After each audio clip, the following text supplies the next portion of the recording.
Hello, everyone, and welcome to today's webinar, Introduction to Foundation Directory Online, FDO for short. For those of you who are returning grants-based webinar participants, a warm welcome back. And to those of you here for the first time, I'm so glad that you're joining us today. My name is Elizabeth Cevada, and I'm a program associate here at Candid. And today I'll be supporting the webinar by managing polls, as well as collecting questions that you ask along the way and posing them during our Q&A. For those of you who are joining us for the first time, we want to share with you that on February 1st, we joined forces with GuideStar to become Candid. Together, we have over 88 years of experience in the nonprofit sector. Every year, millions of nonprofits spend trillions of dollars around the world. Candid finds out where that money comes from, where it goes, and why it matters. Through research, collaboration, and training, Candid connects people who want to change the world with the resources they need to do it. With Candid, you can find funding with Foundation Directory Online and search 140,000 funders and 12 million grants.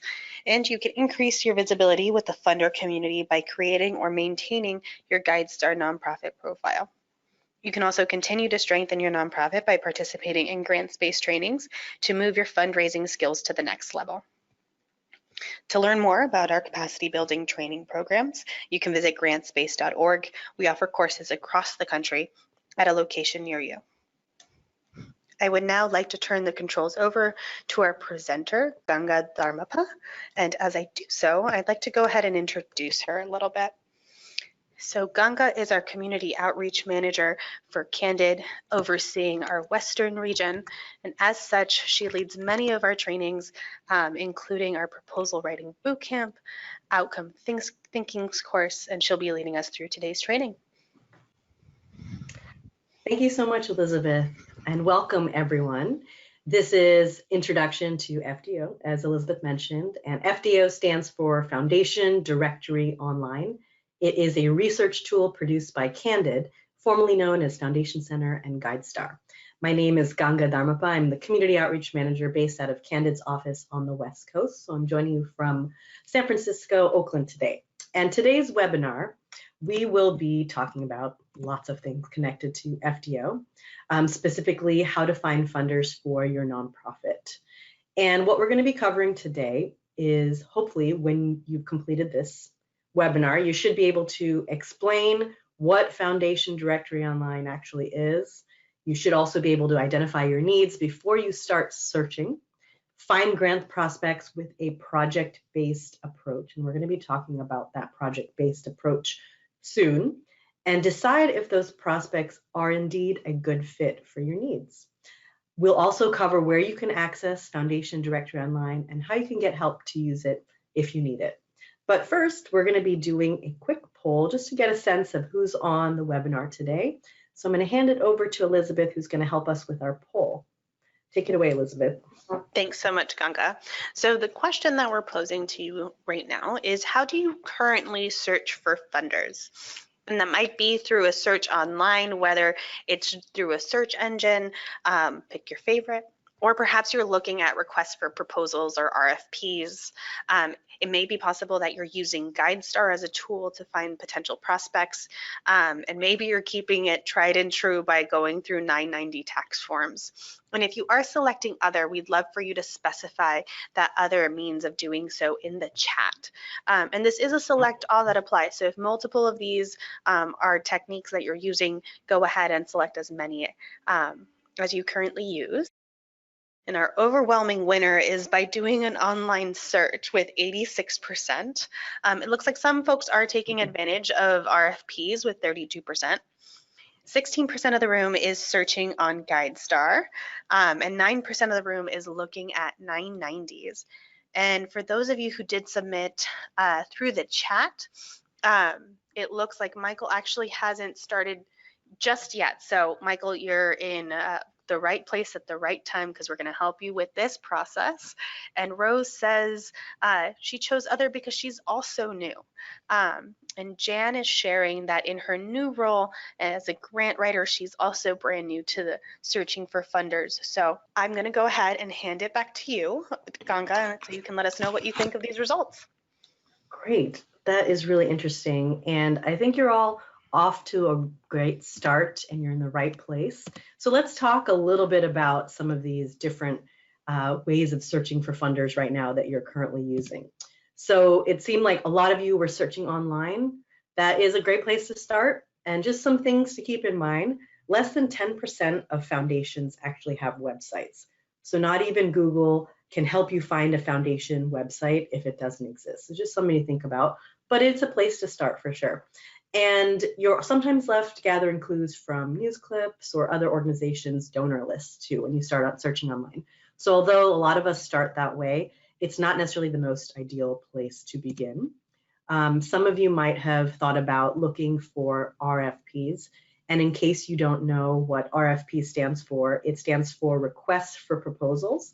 And this is, again, a fair place to begin. It's just something to consider is that less than half of 1% of foundations actually publish their requests for proposals because foundations aren't legally required to issue them. So some foundations are very thoughtful in using the RFP approach, but it's not necessarily the process that everyone follows. So an RFP is a great way of approaching a foundation if it's out there, but a lot of them don't publish RFPs or actually reach out in the same way. And so this definitely isn't a comprehensive view of the whole foundation giving. And then many of you might be searching GuideStar, which is amazing because Candid is a newly formed entity of GuideStar and Foundation Center. And we love GuideStar, it's a great product, and its profiles are designed for transparency. One thing to consider is that it's not necessarily designed as a grant-seeking tool for analysis. So you won't always find the grants data, application guidelines, or other information like giving limitations or even LinkedIn profile connections that maybe you're looking for. But it's, again, a good place to start. So there's no real wrong answer here of place that you're searching for funders right now. It's just a good sense of considering what else you might be wanting to do. And then some of you might be looking at 990s, which are IRS tax forms that foundations are required to file, as well as nonprofits. Foundations, private foundations file 990 PFs, and nonprofit organizations file 990s. In order to find 990s, you first need to know a foundation's name. So again, that's one limitation of going just the 990 route. And some other drawbacks are that 990s are there and they could just show 1 year's worth of grants data. So you cannot analyze trends in the same way unless you collect 10 years worth of 990s, and it's a lot of paperwork. And they have a lot of unneeded information that sometimes you don't necessarily need. And so it is something that you could use, but it's not necessarily searchable.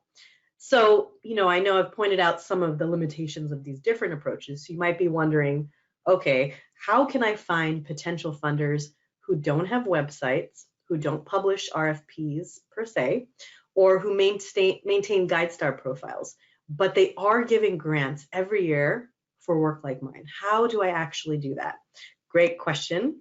And so I wanted to highlight that the answer is Foundation Directory Online. And many of you, everyone actually probably on this webinar today, signed up because you're interested in Foundation Directory Online. So by using Foundation Directory Online, FDO we call it, it's a searchable web-based tool that lets you find funders faster. So you can spend more time on building relationships with them. And that's really the intention of really using it as a prospect research tool so that you can find those rich data sets. So rich data sets on US and international philanthropy, and it is unsurpassed in many different areas. So it is unsurpassed in scope. FDO has more than 140,000 funder profiles and more than 1 million recipient records. And funder types in FDO include private foundations, which I just mentioned, community foundations, public charities, corporate giving programs, international grant makers outside the US, and federal agencies as well. So it includes a lot of this different data. And then FDO is also surpassed in depth. So FDO has detailed profiles for funders, grant recipients, and companies. And in a few minutes, I'm going to actually show you FDO so you get a sense of what you could potentially do with it. And last but not least, FDO is unsurpassed in currency. It is updated daily. with profiles and new grant records changing daily. In addition, more than 1,000 funders actually send their grants data directly to FDO so that grant seekers can access that information sooner. So when you look in FDO, you might see grants data for 2019, and usually that means that a funder is sending data directly to FDO so that you have access to the most current and updated information. So we really love FDO, and I hope that you will too after you take a look at some of the things that you could do. And a little bit about data sources. So for the majority of funders, FDO's data, you might be wondering, where does it actually come from? It actually comes from Forms 990, but it also uses a variety of other sources to inform its profile. So I mentioned that some funders report directly to FDO, also using 990, but it is using additional resources. So it's not limited to the 990. It's using grantmaker websites, annual reports, published application guidelines, philanthropic press, federal government grant that have been issued, excuse me, and 30 plus other information sources. And also a real big highlight is that direct reporting from the grant makers. So you might be wondering, okay, you told me all about this great tool. Are we ready to start searching FDO? And the answer is not quite yet. We want to take a step back because I know it's really exciting to jump right into the database, but you want to do a little bit of that due diligence and planning and thinking before you jump into a database, because it can be really overwhelming if you don't necessarily know what to look for before you start searching. So before you start searching, first, I really encourage you to have a clear idea of the actual project that you want to fund. And so if you don't have a clear idea of specific projects, maybe it could be a few different projects. Usually in the nonprofit sector, we're all looking for multiple kinds of funding. It'll take your research to a different level if you are focused. And you also get a lot more prospects if you can think differently to describe your project. So you don't necessarily want to get stuck in describing it one way. You want to think kind of bigger picture of, okay, here are other terms that maybe will be used to describe my project. This is the scope of what it actually is. So here are 3 questions to help you brainstorm different descriptions. Who are you serving? This is really about your community served, that question that we often see in proposals of your target population, community served, community reach, that kind of thing. You want to think about that. The community served, people that you're serving, not necessarily the nonprofit itself. You are thinking about ultimately who is your target population. So whether that is kids living in a particular area who have a specific need, like maybe it's after school care, after school programs. And then another thing you want to think about is where are those kids located? So maybe you're doing the work in Minneapolis, Minnesota. And so you want to answer that question first and not say, well, we want to just look at all funders funding everywhere, because no, you want to think about where's the work actually happening? Where's it being done? And what are you specifically doing for them? So what is it that your organization does? But specifically, what is that program or project specific work about? So what are you providing for them? So after you've kind of taken a moment to answer these questions, and I would recommend that you actually do this with your colleagues and take a step back and say, who are we actually serving? Where is our community located? And it could be, we're really located locally, or maybe the community served is actually located in India. It all depends. What are you doing for them? And so after you've answered that, you might say, okay, now I've answered these questions. Are we ready to start searching for funding? And the answer is yes, you are. And the first thing that I want to talk about, I'm going to show you Foundation Directory Online in a moment, is that you want to begin with this project-based search. So I'm going to show my screen, and you're going to actually look at Foundation Directory Online here, which is a really wonderful tool. So I mentioned before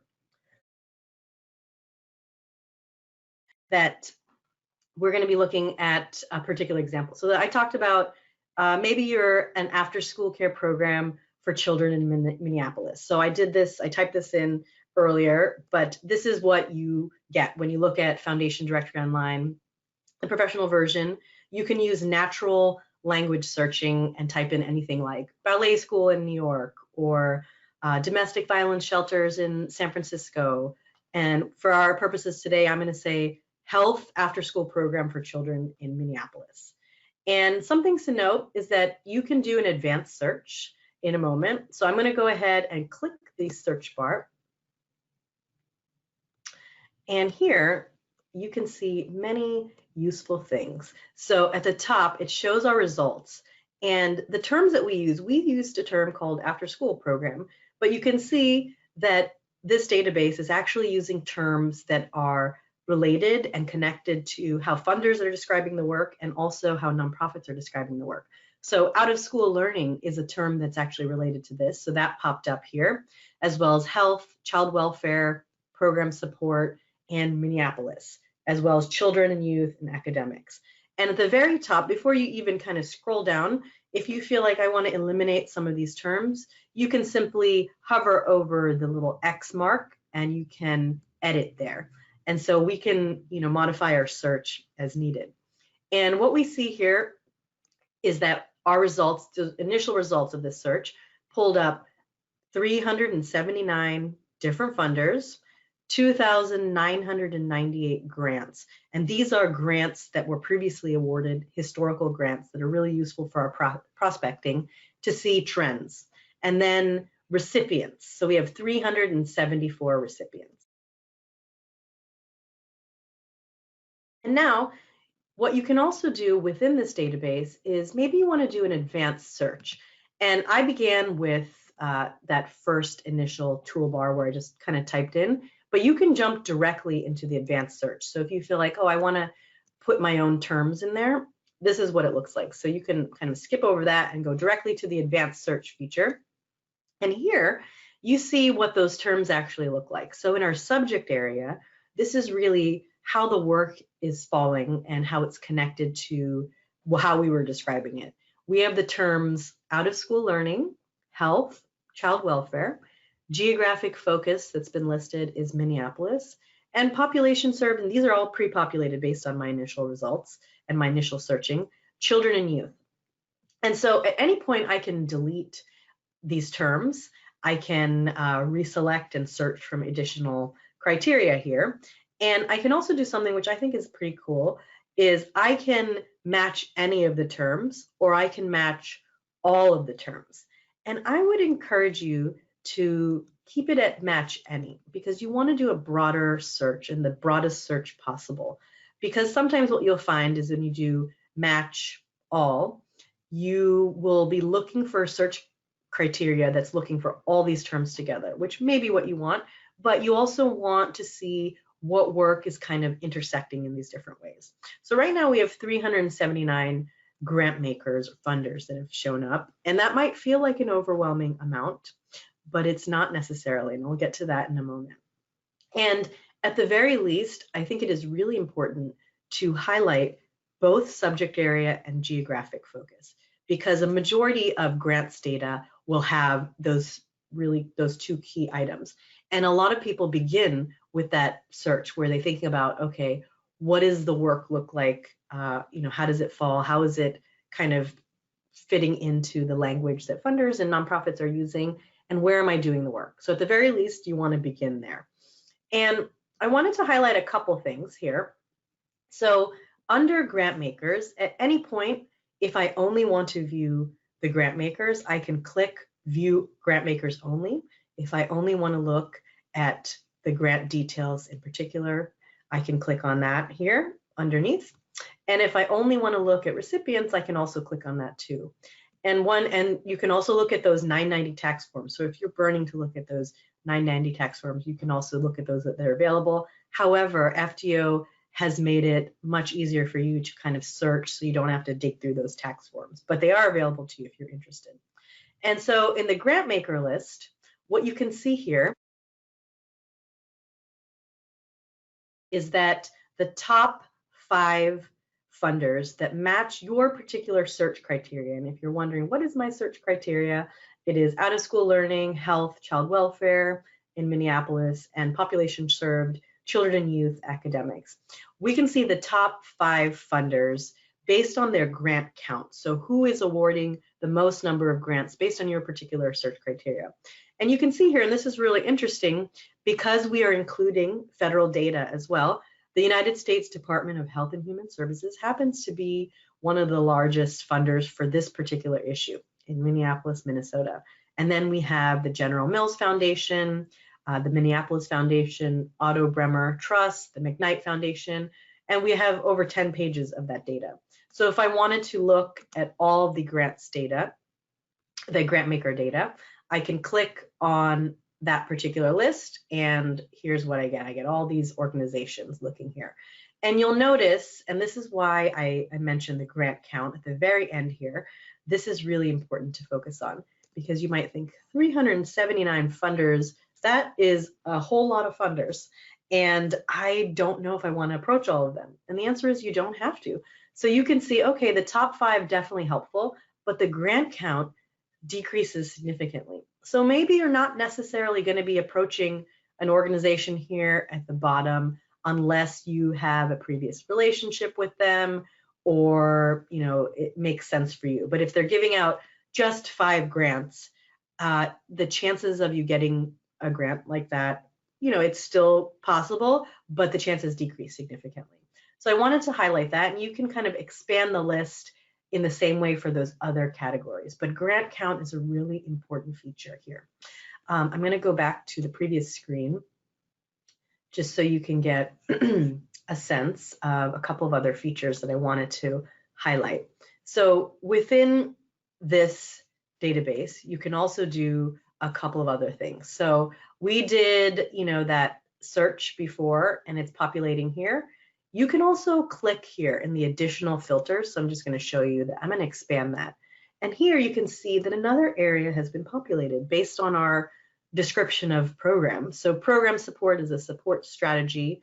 And that makes sense to include here because that's the type of support that we're ultimately looking for, is that project-based search and that program support.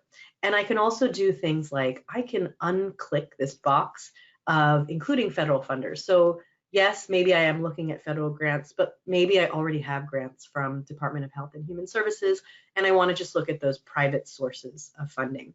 So I could maybe unclick that. I can also choose to unclick any of these different categories of program support, or if I want to broaden my search even more, although I think this is, a pretty good amount of data that we have, I could unclick any of those areas in population served. And another really great and cool feature is that I can limit it by years. And so right now it's searching 2003 to 2019. But just say I want to look a little bit more recent information. I want to exclude some of those funders that maybe gave more than 10 years ago. So I'm going to narrow it down to 2012 to 2019, which gives us a better scope of who most recently supported this work that is similar to ours. And now we see that the grant count has definitely decreased, as well as the grants have decreased, as well as recipients and grant makers as well. Not by a lot, so it means there's still lots of grant makers within that period of 2012 to 2019 that are funding the work. And you can see that the top 5 grant makers is now also excluding those government grant makers. So it's all depending on, what type of funding you're looking for. I would encourage you to make sure that tab is not checked, because you want to be open to basically any type of funding that's out there. So if it is a government grant maker, great. But this is really in the case of we already have that kind of funding. We want to see what private funding is available here. And so I'm going to go back and talk about a few other aspects that you want to consider before we look deeply into a funder profile. So I'm going to go back to our presentation. So we answered those 3 questions. And now we want to think about evaluating prospects for strong or weak fit. And you might be wondering, how do I do that? And so what you want to ultimately think about is a couple of questions. So 5 questions, not necessarily a couple. 5 questions that you want to really highlight. And that is, do I meet this funder's guidelines and requirements?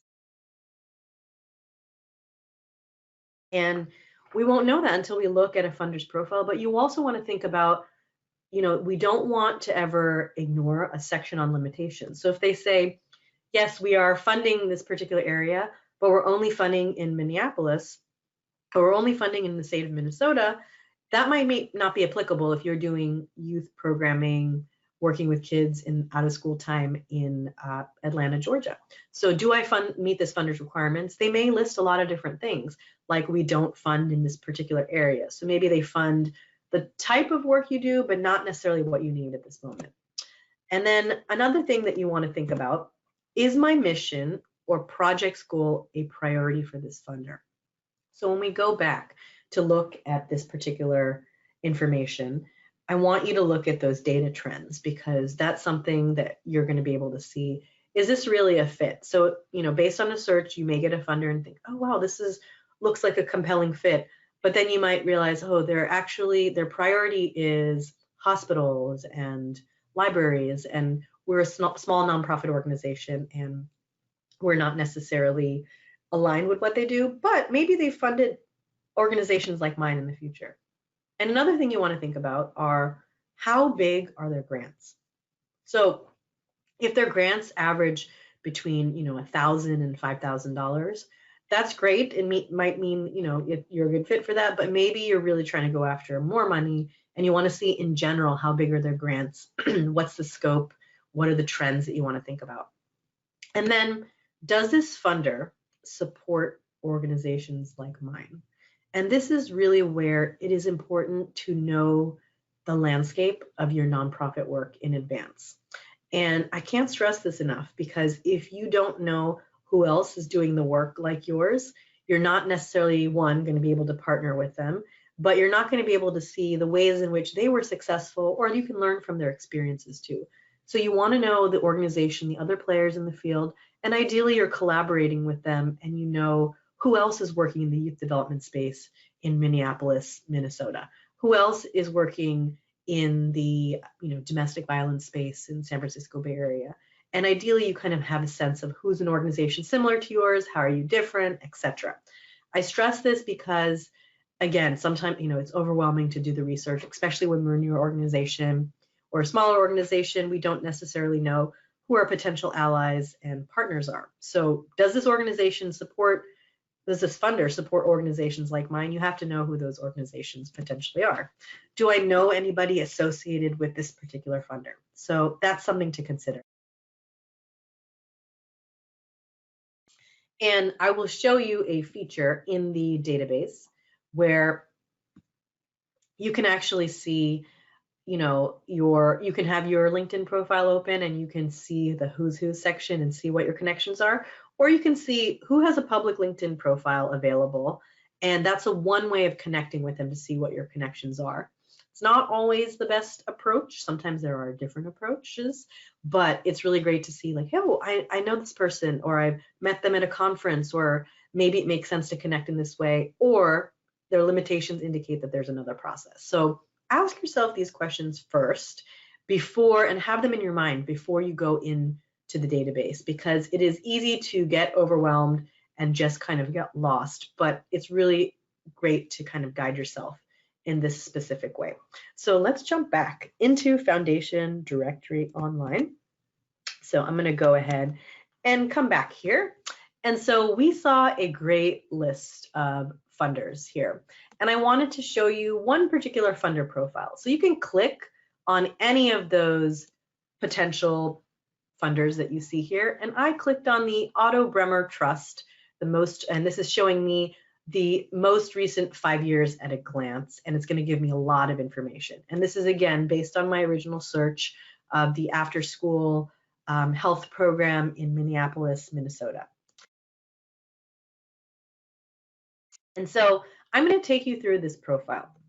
And at the top, you can see that they do have a website. So a lot of foundations have websites, a lot don't, many more don't. We mentioned only 10% do, but this is an organization that has a website. When possible, after you look at a profile, if you feel like this is a potential prospect, if you send yourself results, save results, I'll show you how to do that, check out their website. Don't ignore a website if something exists. And then you can jump directly to who's who and contact information if you want. But I'm going to kind of show you some trends, and this is really helpful, and it's a wonderful tool in Foundation Directory Online, because you get a sense of this funder in terms of their giving historically. So it's not just what happened this year or last year, it is giving over time. And this is really helpful for us because we learn a lot more about the funder. And keep in mind that each funder is going to do a lot of due diligence and homework about the nonprofits they fund. So you want to make sure that you're actually returning the favor and doing your homework as well about the funder. And so we see here on the left-hand side, we're looking at the subject areas in greater detail. What is being funded?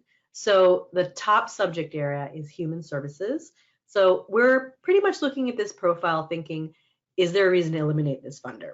Or are they not funding what I'm funding? Or am I getting excited because maybe they're a potential fit? So human services, I feel like that still fits in our criteria of our search. Health is next, community and economic development, education, public safety, human rights, philanthropy, and the list goes on. So that is something that's really helpful. And you can actually drill down into each of those if you wanted to go deeper and see what do they mean by human services in greater detail.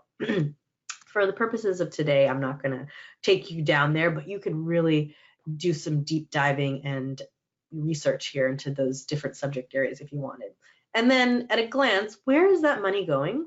You can see that even though we limited our search to Minneapolis, Minnesota, funding is and has gone in different parts of the country. So obviously the number of grants in Minnesota is quite high based on our search results, but you can see they've also funded North Dakota, they funded Iowa, South Dakota, Wisconsin. So if you happen to be searching and maybe your work isn't happening directly in Minnesota, maybe it crosses state lines, or you have a partner that's located in North Dakota or Wisconsin, you might say, hey, have you heard of this particular organization?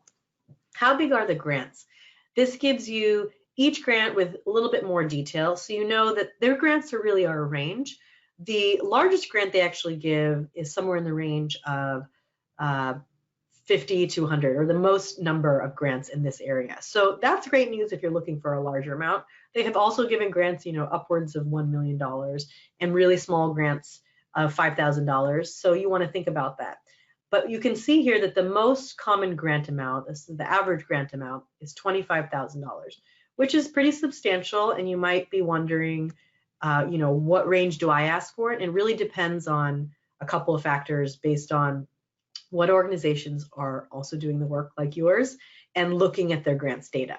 So we can see here, and I wanted to also highlight on the left-hand side, we have a jump to screen. I like to use this when I want to get information quickly about one of these areas, but you can also scroll through to kind of take it a little bit slower and see what this information actually looks like. So the most common grant amount is $25,000, and you can see we actually have 2019 data, and this is really helpful and important. And you can see that the organization that got a $115,000 grant in 2019 was Perspectives Inc. And you might think, oh, I know that organization, I want to look them up. You can. So you can actually click on that recipient data if you wanted to actually see what that was for. You're not going to get, a copy of their proposal per se, but you're going to get general information that can be helpful to you. So let's actually click on that to see, what comes up. So here we see we get information about Perspectives Inc. We get a general description. We see what their subject areas are and the grant amount here, which is really helpful for us here. And also where else they're doing the work. So geographic areas served. They also do work beyond just the Minnesota, St. Paul area. So coming back to the profile here, we can see a lot of information here, and it's going by year and also grant amount. So the largest grant amount awarded, and this is helpful, and this is great for us to have that information that is most current and relevant. And then we can also see funding interest. This is really helpful and important for our particular searching. We want to see how else do they describe the work? What else do they actually fund? So they fund basic and emergency aid, child educational development. So I think that kind of connects with our original search category. So we're still potentially looking at this as an organization. Geographic focus, you can see here, they're not necessarily focusing only on Minnesota and North Dakota, etc. Support strategies, they do a lot of different support strategies, including program support. That's how we came up in the search. capacity building, technical assistance, and they're an independent foundation. And then here, the purposes and activities. The mission of the foundation is to assist people in achieving full economic, civic, and social participation in and for the betterment of their communities. And you can also find out more about their background here, as well as program areas, investments, etc. And a really cool feature that, again, there's so many great features in Foundation Directory Online. This is actually one of my favorites. And this is other funders to consider. So this is based on a pattern of giving that's connected to the subject area, geographic area served, and grant amounts. So for instance, I might think, okay, they're a good fit for me, but maybe they're not, but I want to consider other funders that are kind of connected to them or maybe similar. So the St. Paul Foundation, maybe someone to consider. The Frey Foundation, Donaldson Foundation, Blue Cross and Blue Shield of Minnesota Foundation. Maybe you might be thinking, oh, I hadn't considered those. You already have 6 funders that you could potentially also explore from this profile. So I really like this feature and I think it can be useful. Sometimes though, you might feel like these organizations are similar in terms of their patterns of giving, but they're not necessarily connected to what I do. So, this is not always an exact match, but it is a helpful reference tool. And I think it's a great place as a next step. And then really exciting information, applications and RFPs. And so here they give you a list of information. They're not necessarily going to attach an RFP here ever because that's going to be rolling and they're going to and this organization might put that on their website. They might actually put out a call for RFPs, but it's good to give you a sense of what they're looking for.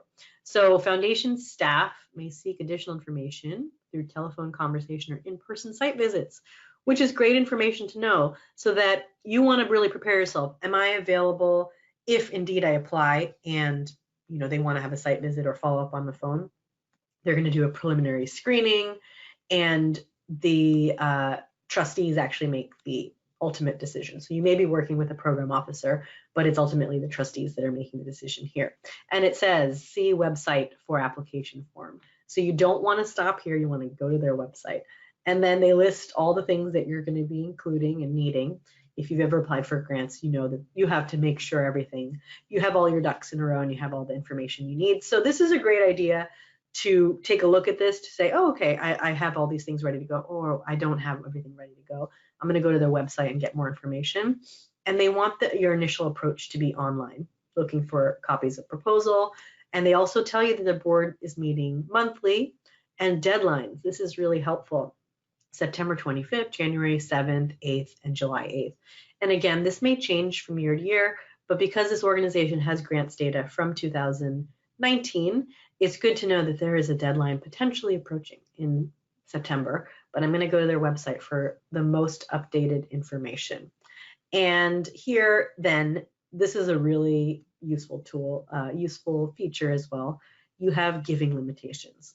Sometimes, depending on how optimistic or pessimistic you may feel, you may want to jump directly here to see, is this really a fit for me? So here, we have information that giving is limited to organizations whose beneficiaries are residents of Minnesota, North Dakota, and Wisconsin, with preference given in those regions that are served by Bremer banks. So really interesting, even though they've given internationally and actually across the US, the organization right now is saying that their limitations are in these particular states. So if I happen to be doing the work in Minnesota, it still applies North Dakota and Wisconsin. That's really going to be the focus. And then read the fine print and make sure that you read all the limitations. So they do not support specifically economic development or historic preservation, museums, interpretive centers, sporting activities, and unfortunately they do not give grants to individuals or for endowment funds, medical research, professorships, annual fund drives, benefit events, camps, or artistic or media projects. This is really good information. So if I happen to be working in a museum, maybe my out of school time, after school time work was connected to a museum in some way, I probably am not a good fit here. Or if I'm looking to fund my annual fundraising fund drive this year or a benefit event, this is not the organization for me. Even though they fund in Minnesota and we work with kids. Maybe your project is really connected to, fundraising, and you may want to go a different route because this is a funder that's not for you. However, if you feel like, oh, I actually, I'm not limited by their limitations, I'm going to keep looking. So now we have the financial information and their total giving, total assets, total giving. And this is not necessarily connected just to my search. This is overall their total assets and total giving, which is really helpful information to us. And they also include that they award grants as well as loans and program related investments, so PRIs. So helpful for organizations that are maybe interested in that. And then this is another really interesting and cool feature of Foundation Directory Online. I mentioned before who's who. So you can actually see who has a LinkedIn profile and see if there's a connection here. And you can also expand if they include staff. So you can see there's a lot of people on the staff that have LinkedIn profiles. And, I would recommend not necessarily, LinkedIn messaging or connecting with the CEO or trustee, but maybe thinking, okay, a program officer, do your homework first. But it's a great way if you open up, if you have a LinkedIn profile, I encourage you to think about that. And you open up you connect and click on one of these different little icons, you can actually see, do I have any relationships? Maybe there's someone that can introduce you, if that makes sense. And it's also really good to get a sense of that potential funder. Do your homework about program officers as well. And then we have communications. So we see that they've been pretty active as recently as March in terms of awarding grants. They've been featured in the news. Communication information is going to be highlighted here. And it's also going to be on their website and on their social media platforms if they're using social media. So don't limit yourself to just this communication information. You want to see where else they are. So if you go to their website, you look here and then follow up on their website, and you see, oh, they're on Twitter and Facebook, and I'm interested in this funder. Maybe I'm going to follow them so I could be in the loop and in the know.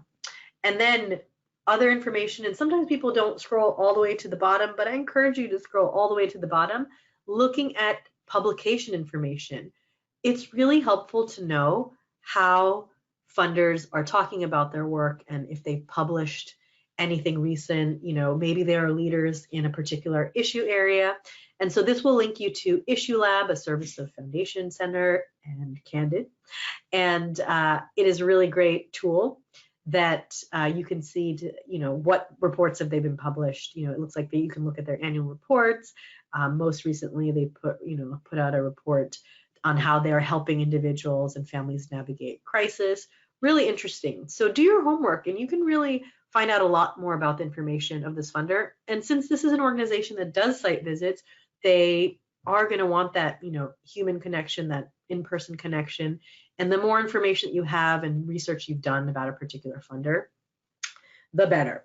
And so I wanted to also highlight here, before we close out of the profile, that you might be wondering, okay, this is great. I'm using this database in one of our funding information networks, or perhaps you're in our New York library through Candid, and I want to send myself these results or save it. You can. So you can actually email yourself a PDF of this particular profile. You can also download a PDF. So if you happen to be using your own computer in a location where you can do that, you can download the results and email them to yourself, or save it onto USB or a flash drive or something like that. And you could send yourself up to 10 complete funder profiles and also about 25 different records at a time. And so you can send yourself a lot of information. I wouldn't recommend any more than that because it is overwhelming. But if you see this organization, you think, oh, this is actually a really great fit for me, I don't want to forget about them, send yourself this information via email. It's a really wonderful tool for you to think about. And other things that I wanted to highlight, which aren't always visibly available, aren't always not visibly available. They're always visibly available. They're not always something that we think about. In our search criteria, things that you can also do is you can also do things like unclick your support strategy. You can also use the keyword search area. I would encourage you to be really cautious with keywords. So if you want to say, I want to see, have they mentioned something about animals. Like I really want to just, put that in there to see if that comes up. What it's going to do is only going to show you that string connected to that particular word that you typed in. So I encourage you, to use that with caution and not always jump to that keyword search, because you'll notice when I searched after school and children and health, I got more robust search criteria. And I'm going to actually take you back to additional, actually, I'm going to take you back to our original search criteria here. So if you remember, I searched health after school program for children in Minneapolis, but maybe I don't necessarily have the information that maybe I'm not necessarily sure of what I'm looking for. I want to do a search by organization or a search by person instead, not necessarily starting in that project-based search, although I think that is actually the best way to start.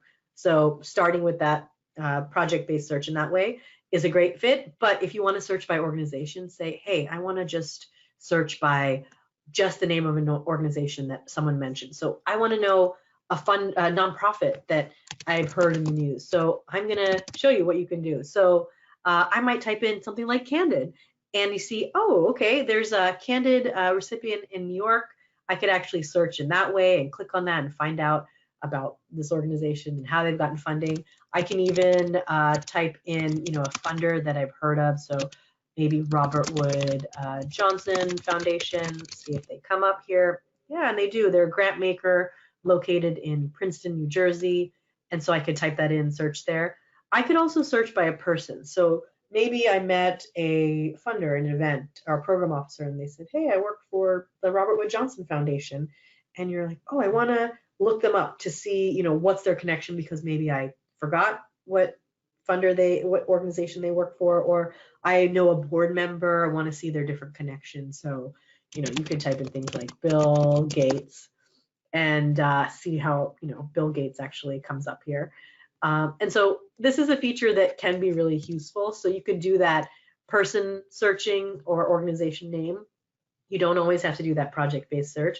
There's a lot of fun things too you can do in the database. So if you want to kind of look at transaction type, you want to limit just the last year, you can play around with that. You can also play around with the grant amount.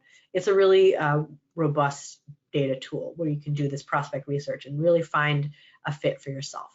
So this is Foundation Directory Online in a nutshell. I'm going to jump back into our talking points so we can kind of think about, where do I access this great, amazing tool? So one, you can access this if you happen to be in the Northeast area. You can access this at our New York Candid Library. It's a really beautiful space. You get support from librarians there, as well as staff. You can research as well. But if you're not located in New York, don't worry. We have over 400 plus funding information network partner locations. And so if you go to grantspace.org and you go to find us and type in your zip code, you can find the nearest location that has access to Foundation Directory Online. And they have trained staff available to support you. A lot of Candid staff are actually doing trainings at these locations, and these funding information network partners, some of them are training partners as well, are offering a lot of programs and services. So I would definitely find out who's in my backyard, where I can, who can support me, and where can I use this database at no cost. And last but not least, if you feel like, wow, this is really a robust tool, and I think my nonprofit organization needs to actually purchase a subscription, that's also a great way to go. With a subscription, you have a lot of additional features, and you can also, use it from the comfort of your home computer, your office computer. So there are many ways to access it. You don't have to have a subscription. We definitely encourage it if you think your organization could benefit from it. Multiple people can access the same account from an organization, and there's other ways of connecting. So you might also be asking, where can I get help with FDO? So I know where to access it, but who can help me? Great question. So you can actually teach yourself. So it's great that you're on this webinar today. We encourage you to use our online resources, but you can use FDO quick guides. There's lots of help articles available on our website, grantspace.org, and also Foundation Directory Online as well has a lot of search articles and tools, and plenty of YouTube videos. So you might be wondering, oh, okay, how am I going to learn from YouTube video? YouTube videos, we have tons of them, and they show specific demos and search criteria. Or if you're having trouble kind of coming up with the results you want, or you forgot how to use something, it's a great feature. And also when you're within Foundation Directory Online, you can also chat with a live person as well if you happen to be using it. And I would encourage you, if you're in a location where you can talk to someone in person, either a librarian or staff member at Candid or at that different funding information network partner, I'd encourage you to get assistance in that way. So we have person-to-person assistance, library staff. We also encourage you to use the chat or email function that's available to connect with Candid staff regarding support for Foundation Directory Online. So I'm going to end there, and I'm going to hand it back to Elizabeth to see if you have any burning questions that we can help you with before we end. So take it away, Elizabeth. Any questions from our audience? Yes, we've had plenty of questions pouring in, so I'm going to go ahead and pose the first one for you because I think it might be a bit nuanced. So I want to give you a second to consider your response. So Noreen is joining us from New York City, and she wants to know if you recommend putting the specific borough you will be serving instead of just saying New York City. So I'm wondering how this might apply to other metro areas as well. I know you've done a lot of work in the Bay Area. Is this something that we want to say, San Francisco Bay Area, or do we need to specify, city and county? I know Atlanta is a very large area that we serve as well. So again, do we need to go city and county, or do we want to keep our searches fairly broad? I'll give you a second to consider your response because I do want to share some next steps with our participants as well. So we do invite you to continue learning with us. On August 22nd, we will have one of our returning presenters with us, Mandy Pierce, and she'll be speaking to how to create a healthy fundraising team and strategy so you can put safety nets in place to ensure organizations like yours can survive major transitions and achieve its long-term goals. Again, this will be taking place on August 22nd, and we'll be providing you with essential information so you can create a fundraising team that fosters community, collaboration, and innovation. And we invite you to register sooner as opposed to later so you can take advantage of our early bird pricing for this course. And we also have our self-paced e-learning bundle here, Donor Cultivation, which helps you grow your donor engagement and retention strategy. This is a bundle of 3 self-paced e-learning courses at $145, which is a savings of 25% off the regular price. And you'll learn how to identify any mid-level donors that you might have and help stewardship strategies to move them into a major gifts program or a donor club. So back to you, Ganga. What are your recommendations? How specific should we get? Should we advise Noreen to specify the borough, or should we keep it a bit more general to New York City? That's a great question. I would say do both. And excuse me, what I recommend, so being in Oakland, San Francisco, I might say something really specific like Oakland. However, if you make it too narrow, you may not find funders that say are supporting the New York area. So if I only write, click Oakland, I may be eliminating funders that say we fund in California, but they don't list their cities. So I would say try both, be as specific as possible. Sometimes when we are too specific within the database, we realize, oh, I didn't get a lot of results, or I got 0 results. It doesn't mean there's 0 funders for your work. It means that your search was too specific, so then you broaden it out. And so I would do both. You could say, I want to see who's funding in the Bronx, and I want to see who's funding in New York City, or I want to see who's funding in a broader area too. But start broad. I think that's the best practice within the database. Great question. Any other questions, Elizabeth, from the audience? Yeah, we actually had an interesting one here regarding social media. So if we really wanted to leverage the who's function there, do you recommend connecting and linking and liking and interacting with your personal social media accounts, or should you keep those strictly to perhaps your organization's social media accounts? How friendly do we want to get here with potential funders? Oh, this is a really great nuanced question.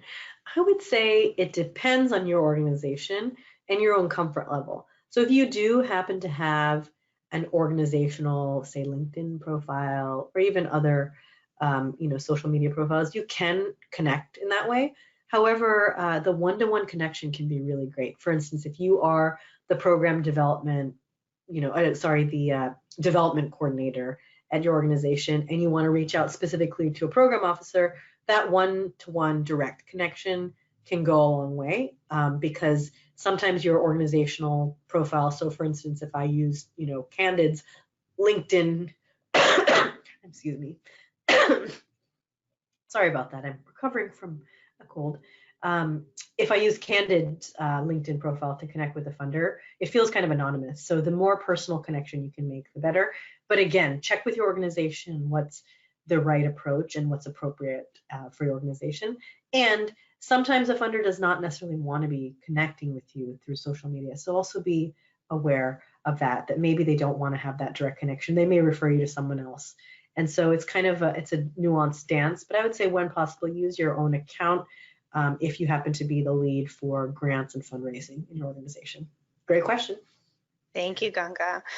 We have another really great question that came in from Lauren here, and she wants to know if it's appropriate for you to sit down with perhaps a partner organization or someone that you've collaborated with from time to time and ask them who their funders are. Yeah, I think absolutely. And I really believe in the spirit of collaboration. So if you know an organization that you work with, or it's in your, same subject area, your same geographic region, I'd say reach out to them first. It's about relationships and networking and building those connections. However, I know sometimes it can feel like, oh, we're trying to steal your grants or information like that. So I wouldn't say your first connection that you make with them over coffee, say, can you give me all of your grants information? That is publicly available through the database, through Foundation Directory Online. You can always use that to say, oh, there's a nonprofit I know and I heard of them. Let me look in the database first. But reach out to them because they can do things beyond what you can find in the database, which means they can introduce you to a program officer. They can tell you how they made that approach. So maybe you see that they got a grant from this funder that you have been trying to cultivate and you just don't know how to go about it. They may reveal to you that they have actually been cultivating that relationship for the last 5 years and that it wasn't an overnight thing, and that maybe they can introduce you to help speed that process along. Or you might realize like you need to wait a little bit before you connect to that funder until you're actually ready in your program organization. So I'd say keep it appropriate. Don't let that be the first thing that you ask a nonprofit. But yes, collaboration is key and I highly encourage it. Great question. Thank you so much, Ganga. We covered a lot of material today, and we want to say thank you so much for joining us during this webinar. Again, we have plenty of support for you. If you are your own learner, we do have plenty of help articles in that YouTube channel. And if you do like talking with a real person, I highly encourage you to reach out to our online librarians. I promise you, they're real people who will research answers and support you all your way through your prospecting research. So with that, thank you so much, Ganga, and thank you everyone for attending today's webinar. Rest assured that you will receive a follow-up email within the next 24 to 48 hours with a link to view recording of today's webinar, as well as a short survey. And I very much appreciate your feedback. I read every single response, so please, please, please help us get even better. On behalf of our team here at Candid and our presenter, thank you for joining us today. If you like this webinar, we hope you join us again soon. Have a wonderful rest of your day, everyone. Thank you all.